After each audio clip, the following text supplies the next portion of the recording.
যারা রমজানের রোজা রাখবে, রাসূলুল্লাহ সাল্লাল্লাহু আলাইহি সাল্লাম বলেন, যে ব্যক্তি রমজানের রোজা রাখবে ঈমানের সাথে আর সওয়াবের আশায়, قال রাসূলুল্লাহ সাল্লাল্লাহু আলাইহি ওয়াসাল্লাম, মান সামা রমাদান ঈমানান ওয়া ইহতিসাবা গুফিরা লাহু মা তাকদ্দামা মিন যামবি।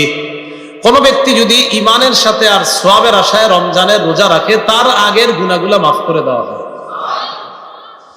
রমজানের রোজা আপনি সারাদিন রাখলেন, এই রোজা কিয়ামতের ময়দানে জাহান্নাম থেকে বাঁচানোর জন্য ঢাল হবে আপনার জন্য।